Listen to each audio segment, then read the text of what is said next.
ناظرین آئیے میں اپنے مہمان اکمل بٹی صاحب کی جانب جاتا ہوں. بڑے اچھے وکیل ہیں اور بڑے اچھا کام کر رہے ہیں پاکستان کے اندر. بڑے سارے ایسے آج سوالات ہیں جن کا ہم جواب اپنے بھائی سے تلاش کریں گے. بٹی صاحب بہت خوشی ہو رہی ہے, دیر بعد آپ اسٹوڈیو میں آئے. پرانے اسٹوڈیو میں پہلے انٹرویو تھا, ابھی آپ نئے اسٹوڈیو میں آئے, تو کیسا لگا آپ کو نیا اسٹوڈیو یہ؟ جی میں بڑے خوشی ہوئی. میں سب سے پہلے آپ کو مبارکباد پیش کرتا ہوں بہت شکریہ کہ آپ نے بڑی گراؤنڈ سے اٹھ کے یہاں پہ آج, اور آپ سمبل ہیں ایک اس کرسچن ٹیلی ویژن کے لیے, اور اس علاقے میں پورے میں آپ نے ہمیشہ مسائل کو اجاگر کیا ہے. بڑا آپ کا کردار ہے, اور اسٹوڈیو پہ بنانے پہ میں آپ کو مبارکباد پیش کرتا ہوں. بڑا خوبصورت ہے. خدا, اور میری دعا بھی ہے کہ اس سے زیادہ خدا آپ کو بلیس کرے اور زیادہ ترقی دے. آمین. بہت شکریہ. میں اپنے پہلے سوال کی جانب آتا ہوں, جس کا نہ دل کرے آپ پاس کر سکتے ہیں سوال کو, لیکن یہ ہمارے لوگوں کے سوال ہیں جو میں آپ سے پوچھنا چاہ رہا ہوں.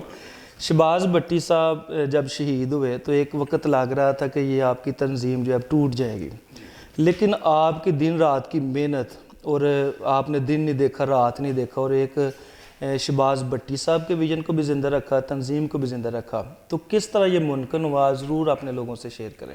جی بالکل. قائد تحریک شہباز بٹی کی شہادت بہت بڑا سانحہ تھا, اور جن لوگوں نے شہباز بٹی کو جسمانی طور پہ قتل کر کے یہ سوچا تھا کہ اب اقلیتوں کے حقوق کے لیے کوئی آواز بلند نہیں کی جائے گی, ان کو کامیاب ہم نے نہیں ہونے دیا. کیا بات. اس کے بعد جو ان کی سیکنڈ لیڈرشپ تھی, جو لوگ انہوں نے پارلیمنٹ تک پہنچائے, بدقسمتی سے ایک تو وہ سانحہ ان کی شہادت کا ہوا, دوسرے وہ لوگ اپنی اپنی راہ لے گئے. ان سب نے دوستوں نے, کسی نے اپنی تحریک بنا لی, کوئی ملک چھوڑ کے چلا گیا, اور جو ان کے بھائی تھے انہوں نے بھی سماجی کام شروع کر دیا. اور جو بٹی صاحب کی پولیٹیکل لیگسی تھی کہ حساس مذہبی قوانین کے وکٹمز کے لیے کھڑے ہونا, ان کے انصاف کے لیے جدوجہد کرنا, جس طرح بھی بچیوں کی فورس کنورشن کا مسئلہ ہے اس پہ پابندی کی بات کرنا, لوگوں کے حقوق کی بات کرنا, ہماری بستیوں کو جہاں پہ جلایا جاتا ہے وہاں پہ کھڑے ہونا, چرچز میں جہاں پہ ڈسکریمنیشن ہوتی ہے, چرچز کی بلڈنگز کو توڑا جاتا ہے, ان کے لیے بات کرنا. تو یہ ایسے مسائل تھے جن پہ بات کرنا شہباز بٹی کا خاصا تھا, اور لوگ اسی وجہ سے ان سے محبت کرتے تھے. تو یہ بہت ضروری تھا. پھر ہم نے جب دیکھا کہ اس شہادت جو ہے یہ تو آہستہ آہستہ لوگ اس کے لیے, جو ان کے ساتھی تھے جنہوں نے تیار کیا تھا وہ چھوڑ گئے, پھر ہم نے جو پرانے ساتھی تھے ان کے, جو کرسچن لبریشن فرنڈ سے آل پاکستان مائنورٹیز لائنس تک ان کے ساتھ ہیں, اور میں چونکہ خوشپور سے ہوں, ان کا بھتیجا بھی لگتا ہوں, اور میرا بڑے بچپن سے ان سے الف بے پولیٹکس کی ان سے سیکھی, اور اسکول لائف سے ان کے ساتھ تھے ہم. تو پھر ہم نے سوچا کہ نہیں, ہماری قوم میں ویسے ہی کم لوگ ہیں جو اس طرح اس حد تک جاتے ہیں, اور میری مٹی کا تو یہ احسان ہے قوم پہ, بشپ جان جوزف شہید نے قربانی دی شہباز بٹی میں. تو ایک میرا یہ بھی فرض تھا کہ میں اپنی جو لیگسی ہے اس گاؤں کی اس کو زندہ رکھوں.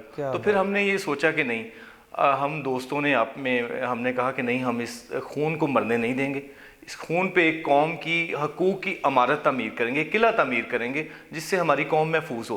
تو ہم نے پھر مائنورٹیز الائنس پاکستان کی بنیاد رکھی 2 مارچ 2018 کو, کیونکہ 2 مارچ کو شہباز بٹی صاحب کی اسیسینیشن کا دن ہے. ہم نے اسی دن کا انتخاب کیا اور اس کی فاؤنڈیشن رکھی, اور ہم نے کہا کہ ہم ان کی راہ میں, یعنی یسوع مسیح کے بعد اگر ان کے شاگرد قربانیاں نہ دیتے, شہادتیں نہ دیتے, تو شاید آج کرسچینٹی نہ ہوتی. تو یہی ہم نے سیکھا ہے اپنے مذہب سے, یسوع مسیح کو فالو کرتے ہوئے, کہ نہیں, شہباز بٹی نے خود ہم یسوع مسیح کی پیروی میں اپنی جان کا نذرانہ دیا, اور ہم چاہتے ہیں کہ ہم اپنے حقوق کے لیے سچ کی آواز بلند کرتے رہیں, حق کی بات کریں, چاہے اس کے لیے ہمیں کوئی بھی پرائز کیوں نہ پے کرنی پڑے, اس کے لیے ہم ریڈی ہیں. کیا بات ہے, بڑی اچھی بات کی آپ نے. تو میں بٹ صاحب دیکھتا ہوں کہ آپ فوجداری مقدمات کو زیادہ دیکھتے ہیں, فورس کنورژن کو زیادہ دیکھتے ہیں, تو پریشر بھی ہوتا ہے ایسے مقدمات کے اوپر. ہمارے جو بہت سارے لوگ تو بڑی ساری کوشش کرتے ہیں کہ ہم باہر بھاگ جائیں گے, تو کیا آپ کا خیال نہیں کبھی آیا آپ تو زیادہ مقدمے لڑتے ہیں؟ جی بالکل ایسے ہی. میں نے ہمیشہ اپنے آپ کو ڈیووٹ کیا ہے پاکستان کے اپنے جو پسماندہ لوگ ہیں, جو مسیحی ہیں, جو سفر کر رہے ہیں, جن کو مذہبی تعصب کی وجہ سے مذہبی چھوت چھات کی وجہ سے جن کے ساتھ استحصال ہوتا ہے. تو چونکہ ہماری زندگی کی فارمیشن تھی. بلکہ میں آپ کو بتانا چاہوں گا, مجھے ڈائریکٹ جب میں نے شہید شہباز بھٹی کا کیس شروع کیا تو مجھے ڈائریکٹ تحریک طالبان پنجاب نے اور لشکر جنگوی نے میرے آفس میں آ کے پمفلٹ پھینکے کہ اگر آپ نے بند نہ کیے تو آپ کو ہم قتل کر دیں گے. اور یہ اڈیالہ جیل میں ٹرائل ہو رہا تھا. لیکن میں تب بھی میں نے سرکار سے بات کی, FIR بھی اس کی درج ہے, اور مجھے سرکار نے 5 سال گن مین بھی پرووائڈ, 2 آفیشیل پولیس والے میرے ساتھ ہوتے تھے. ان حالات میں بھی میں نے یہ فیصلہ نہیں کیا تھا کہ میں جاؤں گا, اور اب بھی میرا یہی فیصلہ ہے کہ نہیں, چاہے کیسے بھی حالات ہوں.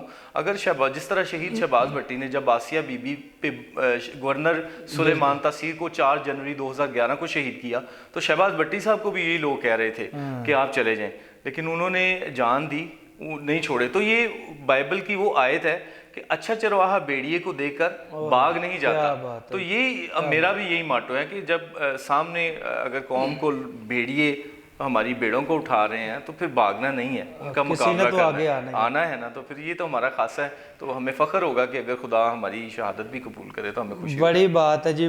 آپ باتیں سن رہے ہیں ہمارے عزیز بھائی ایڈوکیٹ اکمل بھٹی صاحب کے, اور دیکھیں جو لوگ پچھلے دنوں ہم سے پوچھ رہے تھے کہ یہ تو سارا باہر جانے کے لیے کرتے ہیں لوگ, تو بڑے اچھے طریقے سے احسن طریقے سے انہیں جواب دیا ہے. میں عثمان بھائی آپ کی جانب آتا ہوں, بڑے اچھے لگ رہے ہیں آپ یونیفارم میں بھی. تو کس طرح آپ کو, کیا شروع سے ہی یہ شوق تھا کہ ہم نے پنجاب پولیس کے اندر جانا ہے؟ میں نے آپ کے گھر کا بھی وزٹ کیا, پسماندہ علاقہ ہے, لیکن آپ نے بڑا نام پیدا کیا. تو کس طرح یہ ممکن ہوا ہے؟ سب سے پہلے آپ کا شکر گزار, تھینک یو ویری آپ نے مجھے موقع دیا. سر 6ٹھی کلاس میں تھا تو مجھے 6ٹھی کلاس میں سے شوق تھا پنجاب پولیس میں بھرتی ہونے. اچھا, ویری گڈ. تو میں نے 2020 میں اپلائی کیا, کافی تعداد تھی, تو شکر خدا کا تقریباً دور میں بھی میں 12ویں نمبر پر آیا تھا, اور خدا کا شکر کرتا ہوں تو آج میں آپ کے سامنے وردی میں بیٹھا ہوں پنجاب. پریز دی لارڈ. تو آپ کے ماں باپ نے بڑی محنت کی ہے. میں سمجھتا ہوں کہ آپ کے باپ کا بھی بڑا رول ہے, انہوں نے خود شاید اپنے لیے نئے کپڑے نہ لے ہوں, لیکن آپ کی فیسیں جو ہے پے کی ہیں. میں اکثر دیکھتا ہوں کہ جتنی بھی تعریفیں ہیں وہ زیادہ ماں کے لیے ہوتی ہیں, لیکن باپ بھی بڑی محنت کرتا ہے, باپ بھی ہمارے لیے بڑا اہمیت کا عمل ہے. تو کیا کہنا چاہتے ہیں, آج آپ کے ماں باپ بھی آپ کو دیکھ رہے ہیں؟ جی, ماں باپ نے بھی کافی محنت مزدوری کی ہے اور مجھے یہاں تک پڑھایا تاکہ میں کوئی اچھی جاب پہ پوسٹ کر سکوں, اور شکر ہے خدا کا, ان کی محنت کا یہ نتیجہ ہے کہ میں اس مقام تک پہنچا ہوں. اور جب میں, آپ کو پتہ ہوگا, پاس آؤٹ ہو کر رہا تھا تو میں نے عہد کیا تھا پہلا سلام اپنی ماں کو کروں. کیا بات. تو میں نے پہلا سلام آ کر اپنی والدہ کو کیا تھا اور اس کے قدموں کو چوما تھا, تاکہ اس کی دعاؤں کا اور اس کی محنت کا یہ نتیجہ ہے. بڑی اچھی بات کی ہے جی. عثمان بھائی نے پنجاب پولیس کے اندر خدمات سر انجام دے رہے ہیں, اور واقعی ان کے ماں باپ کے لیے یہ گرو کا عالم ہے کہ ان کا بیٹا جو ہے وہ پڑھا ہے لکھا ہے. اور جتنے بھی والدین مجھے دیکھ رہے ہیں ضرور اپنے بچوں کی تعلیم پر توجہ دے. میں اکمل بھٹی صاحب آپ کی جانب آتا ہوں, کتنے ٹوٹل وکیل ہیں پورے پاکستان کے اندر, مسیحی وکیل؟ جی, میرا خیال ہے کہ جو میری انفارمیشن ہے, ہم مسیح جو وکلا ہیں پورے پاکستان میں تقریباً 500 کے لگ بھگ لوگ ہوں گے. صحیح, پورے پاکستان میں. ایک المیہ ہمارے اندر جو ہے وکلا کے اندر ہے کہ ہم کوئی کرسچن لا چیمبرز جو ہے متعارف نہیں کروا سکے. اس کی کیا وجہ ہے, کہ کیا ہم بٹے ہوئے ہیں آپس میں, یا ہمارے اندر کیا اتنی ایبلٹی نظر نہیں آتی؟ نہیں, دیکھیں یہ پرابلم تو اصل میں ہم پہ زیادہ تقاضا ہے کہ ہم اکٹھے ہو کے چلیں. ہماری تنظیم بنی تھی, ایک ہے بھی کام کر رہی ہے وہ کلیب کے نام سے, لیکن انفارچونیٹلی جب ہم الیکشن میں اینول الیکشن میں جاتے ہیں تو وہاں پہ گروپنگ ہوتی ہے. اور پھر اصل میں جو توڑ پھوڑ کی بیسک وجہ ہے کہ وہاں پہ صرف جو ان کا پرائم پرائیورٹی ہوتی ہے وہ الیکشن ہوتا ہے, اس سیٹ پہ صدر بننا یا سیکٹری. تو یہ نہیں ہونا چاہیے, اس کو ٹارگٹ بیس ہونا چاہیے, کوئی مشن ہونا چاہیے, کوئی ایم اینڈ آبجیکٹیو ہونے چاہیے. تو جب ایم اینڈ آبجیکٹیو کسی کا ہوتا ہے تو پھر وہ نہیں تقسیم ہوتے. لیکن یہ ہے کچھ, ہم ایک تو پسماندہ, جب ہم مینورٹی میں ہیں تو ہماری سال ہا سال کی مسیحی, کیونکہ یہاں اس خطے میں برِ صغیر میں ہم کبھی حکمران نہیں رہے, انگریز تھے وہ آئے تھے, تو وہ بیسک ہماری سائیکالوجی بن گئی ہے کہ ہم نے چھوٹی چھوٹی مفادات کے لیے چھوٹے چھوٹے فائدوں کے لیے ہم اپنے اتحاد کو پارا پارا کر دیتے ہیں. تو یہ میں نے کوشش کی ہے فیصل آباد میں، جب ہم یہاں پہ فیصل آباد میں اینولی کرسمس کا فنکشن کرتے ہیں، سارے وکلا ہم اکٹھے ہیں فیصل آباد کے، یہاں پہ 40-45 وکیل ہیں، 20-22 پریکٹیشنر ہیں، تو ہم ایک کرسمس آرگنائز کرتے ہیں. ہم پوری جوڈیشری کو بلاتے ہیں، ججز کو، چیدہ جو وکلا کی اہم وکیل ہیں کو 200-250 کی گیدرنگ ہم کرتے ہیں، انویسٹمنٹ کرتے ہیں، ان کو کرسمس کیک پہ ڈنر دیتے ہیں، کرسمس کیک کاٹتے ہیں، اپنی رسومات کی بتاتے ہیں کہ کرسمس ہم کیوں مناتے ہیں، سانٹا کلاز کیا ہوتا ہے، کرسمس ٹری سجانے کا مقصد. تو یہ جو ہماری چھوٹی چھوٹی روایتیں ہیں، ہماری ٹرو اسپرٹ کرسچینٹی کا، وہ ہم ان کو بلا کے کرتے ہیں. تو یہاں پہ تو ہم نے ایگزامپل کچھ سیٹ کی ہے، اور آئی ہوپ سو کہ پاکستان میں باقی لوگ. لیکن یہ آپ کی بات درست ہے کہ جس طرح ان ایشوز پہ ہمیں لیگل مسائل درپیش ہیں، اس طرح ہم کھل کے جوائنٹلی پورے پاکستان میں ایک آواز نہیں بن سکے. اس کی لیکنگ ہے. اور اس میں تھوڑا سا میں یہ بھی چاہتا ہوں کہ جو ہمارے ادارے کرسچن جو لیگل اسسٹنٹ میں ہیلپ کرتے ہیں، جس طرح تمام کیتھولک چرچ کا ایک ادارہ ہے، دوسرے چرچز کے بھی ہیں، بڑے بڑے ادارے ہیں جو پیس کے نام پہ کام کرتے ہیں، لیگل سسٹم کے، ان کی بھی کوشش ہوتی ہے کہ اپنے لوگوں کو پیچھے چھوڑ دیا جائے. وہ بھی اپرچونٹی نہیں. تو بجائے اپنے لوگوں کو کرسچن، ایسی بات بالکل نہیں ہے کہ کرسچن لوگ کمپیٹنٹ نہیں ہیں، بہت سارے کمپیٹنٹ، ہر شہر میں کمپیٹنٹ لائر ہیں، لیکن یہاں پہ کوشش یہ کرتے ہیں کہ اپنے لوگوں کو پیچھے کر دیا جائے، اور وہاں پہ ایسے دوسری قوم کے ایسے لوگ جو اتنے کمپیٹنٹ بھی نہیں ہوتے ان کو پرابلم دی.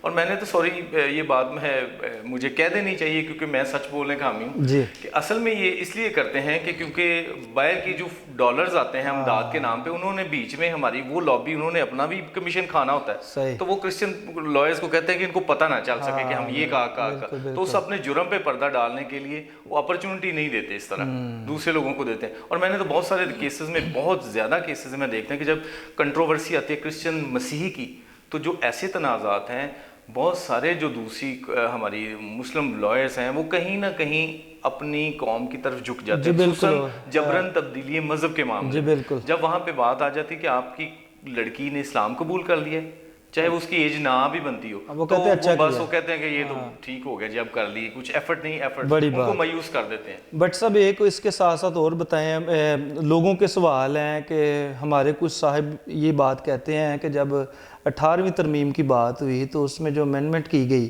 وہ شہباز بھٹی کی وجہ سے کی گئی تاکہ کوئی بندہ کرسچن جو ہے نہ تو وہ صدر بنے نہ وزیر اعظم بن سکے. تو اس میں کتنی سچائی ہے؟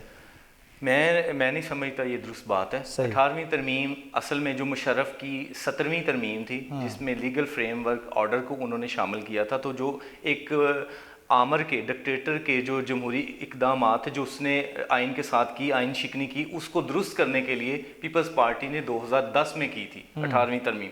اور اس میں صرف ایک سیکشن میں تبدیلی نہیں ہوئی، اس میں مور دین 50 سیکشنز میں امینڈمنٹ، اور اس میں بہت ساری چیزیں جو تھی، پریزیڈنٹ سے اختیار جو پرائم منسٹر کی طرف آئے، جوڈیشل کمیشن ججوں کے اپوائنٹمنٹ کے لیے آیا. اس میں ایک آرٹیکل 91 میں بھی امینڈمنٹ ہوئی کہ جس کو وہ ٹارگٹ کرتے ہیں کہ جو پاکستان کا وزیر اعظم ہے وہ نان مسلم جو ہے نہیں بن سکتا. تو یہ بات غلط ہے. جب 1973 کا آئین بنا تو اس کے شیڈول 3 میں ہم دیکھتے ہیں کہ ایک حلف نامہ ہے جو پریزیڈنٹ کے لیے اور پرائم منسٹر کے لیے اٹھانا لازمی ہوتا ہے. اگر 18ویں ترمیم سے پہلے بھی کسی کو موقع ملتا تو وہ یہ حلف نہیں اٹھا سکتا، کیونکہ جو یہ حلف اٹھائے گا اس کا عقیدہ چینج ہو جائے گا. تو یہ اس کو انہوں نے وہ سکم دور کرنے کے لیے آرٹیکل 91 میں امینڈمنٹ کی، اور صدر وہ لکھا ہوا ہے کہ 91(3) میں کہ صدر جو ہے وہ کسی مسلم MNA کو دعوت دے گا کہ آپ حکومت فارم کریں. تو صرف اتنی سی امینڈمنٹ ہے. یہ پہلے سے ٹیکنیکلی طور پہ اس کو ناک آؤٹ کیا گیا تھا. یہ شہباز بھٹی کی وجہ سے نہیں ہوا، بلکہ شہباز بھٹی کی 18ویں ترمیم سے فائدہ ہوا، کیونکہ 18ویں ترمیم سے سینٹ میں ہمیں 4 سیٹیں ملی. آرٹیکل 61 میں امینڈمنٹ ہوئی، اور اگر وہ نہ ہوتی، شہباز بھٹی 1947 سے لے کے اب تک واحد لیڈر ہے جس نے آئین میں امینڈمنٹ کروائی. بڑی بات ہے. اس سے پہلے کوئی پارلیمنٹیرین چاہے جدا کا الیکشن میں چاہے جدا کو آئین میں امینڈمنٹ نہیں کروا سکتا. یہ موقع بھی بہت کم سیاستدانوں کو ملتا ہے، بالکل بہت کم، جب سب اکٹھے ہو جاتے ہیں. بالکل. تو انہوں نے تو مطلب لوگوں کو قائل کیا. دیکھیں تو میں آج کے ان پارلیمنٹ جو یہ بات کہتے ہیں پارلیمنٹیرین، چاہے وہ MNA ہو MP، میں ان سے کہتا ہوں کہ میں آپ کو دعوت دیتا ہوں کہ آپ شہباز بھٹی کی طرح جو حساد 295B اور C اس کی ذرا بل تو اس کی قرارداد تو پیش کر کے بتائیں. انہوں نے تو بل پیش کروا دیا. آپ کو میں چیلنج کرتا ہوں کہ آپ ایک قرارداد ہی پیش کروا دیں تاکہ آپ کو پتہ چلے کہ کیا کس بہت سیاست ہوتی. بڑی بات اچھی کی ہے جی اکمل بھٹی صاحب نے، ایڈوکیٹ اور منجے ہوئے سیاستدان بھی ہیں. یہ سوال تھے اور اس کا مجھے لگتا ہے بڑا اچھا جواب جو ہے انہوں نے دیا ہے. میں عثمان بھائی آپ کی جانب آتا ہوں. بڑے سارے بچے تعلیم چھوڑ دیتے ہیں, ان کو یہ لگتا ہے کہ ہمیں کون سی جابس ملنی ہے, ہم نے وہی 2 گریڈ 4 گریڈ والے کام کرنے ہیں. تو جتنے بھی بچے آج آپ کو دیکھ رہے ہیں جو پڑھتے ہیں, ان کو کیا آپ میسج دینا چاہتے ہیں؟ جی یہ غلط سوچ ہے. دیکھیں میں بھی تقریباً میں نے میٹرک کر کے میں نے پنجاب پولیس میں بھرتی دی, ادھر اپلیکیشن دینے کے بعد میرا جو ہی نام آیا میں نے سب کچھ کلیئر کیا, ان کی جو بھی ریکوائرمنٹ تھی ان کی. تو شکر ہے خدا کا جو مصیبت بھائی پا رہے ہیں, میں ان سے اپیل کرتا ہوں 1 نومبر کو پنجاب پولیس کی پھر بھرتی آ رہی ہے. آپ صاحب بھائی جو اسٹڈی کر رہے ہیں وہ ایک دفعہ اپلائی کریں, میرا مان ہے آپ بھی پنجاب پولیس میں میری طرح بھرتی ہو جائیں گے. اچھا, تو ناظرین کو یہ بھی ساتھ ساتھ بتائیے گا کہ بہت سارے بچے ایسے ہیں جن کو سب کچھ ملتا ہے, تو بتائیے گا آپ کے ابو کیا کام کرتے تھے یا آپ کی ماما کیا کام کرتے تھے, کس طرح انہوں نے آپ کو پڑھایا؟ والد میرے خود آپ کو بھی پتہ ہے بھینسوں کو چارہ ڈال کے ہیں. صحیح. تو ماما میرے مسلم لوگوں کے گھروں میں کام کرتی تھی, اور کافی محنت کر کے میں ان کا کیسے شکر گزار ہوں, میں یہ ادا نہیں کر سکتا, کیونکہ اتنی محنت کرنے کے باوجود مجھے انہوں نے یہ منزل تک پہنچایا ہے. کیا بات ہے, بڑی اچھی بات کی ہے عثمان بھائی نے. اور دیکھیں ناظرین, ان کے ماما پاپا نے کتنی محنت کی ہے, اور آج جتنے بھی والدین مجھے دیکھ رہے ہیں وہ چاہے ایک وقت کی روٹی کم کر لیں لیکن اپنے بچوں کو تعلیم دے. اگر ہم پڑھیں گے تب ہی ہم کامیاب ہو سکتے ہیں, اور اگر آپ پاکستان میں رہتے ہوئے بھی مسیحیوں کو مضبوط دیکھنا چاہتے ہیں تو اس کا واحد حل تعلیم ہی ہے. اگر ہم پڑھیں گے تو ہم مضبوط ہو جائیں گے. میں اکمل بھٹی صاحب آپ کی جانب آتا ہوں. 5% کوٹا جو ہے متعارف کروایا شہید شہباز بھٹی صاحب نے. اس کے علاوہ بھی بڑے منفرد کام, ہسٹوریکل کام ہوئے ہیں, لیکن یہ جو کام ہے جس کی وجہ سے دیکھیں ہمارے پاس ابھی عثمان بھائی بیٹھے ہیں اور بھی بیٹھے ہیں, تو آپ کس طرح دیکھتے ہیں شہباز بھٹی صاحب کے اس اقدام کو؟ اب میں جتنے بھی سیاستدانوں سے بات کرتا ہوں تو یہ ان کو ذرا تھوڑا سا نا عجیب لگتا ہے کہ کیوں اتنا اچھا کام بھٹی صاحب کر گئے ہیں. تو کس طرح یہ متعارف ہو؟ مجھے پتہ ہے یہ کرواتے بھی بڑا ٹینشن ہوئی ہوگی, یہ آسانی سے نہیں ہوا ہوگا. تو کیا وہ سٹرگل تھی؟ آج بڑے سارے لوگ 5% کوٹا کو تو جانتے ہیں لیکن اس سٹرگل کو نہیں جانتے کہ کتنی سٹرگل کی. میں چاہوں گا کہ آپ ضرور تھوڑے وقت میں اس سٹرگل کے بارے میں ضرور بتائیں. جی تھینک یو, بڑا اچھا سوال ہے, اور میں سمجھتا ہوں اس میں بہت ساری چینج آئی, اور میں ضرور اس کی بیک گراؤنڈ میں بڑا اچھا ہے کہ اس پہ کم بات ہوتی ہے, یہ بتانا چاہوں. جب شہباز بھٹی صاحب جب پارلیمنٹ میں آئے, جب منسٹر بن گئے, تو لوگ فائلیں لے کے جاتے ہیں, ہمیں جاب لگوا دیں, ہمیں جاب. تو اس طرح ہم تک لوگ اپروچ کرتے تھے, تو ہم بھٹی صاحب کو کہتے تھے کہ یہ لوگوں کے جابس ہیں, ان کو جاب.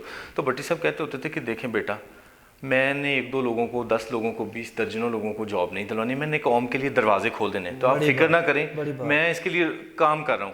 پھر انہوں نے سٹرگل کی, لابی کی, ایڈوکیسی کی, اور جب یہ منظور ہوا انہوں نے, اور مجھے انہوں نے بتایا, میں تب وہاں تھا اسلام آباد میں ان کے پاس آفس میں, تو جب کیبنٹ کی میٹنگ ہوئی کابینہ کی, تو وہاں پہ جب یہ ریزولوشن آئی شہباز بھٹی صاحب نے کہ میری قوم کے لیے 5% کوٹا, تو کئی لوگوں اس کو مخالفت کی اس کی.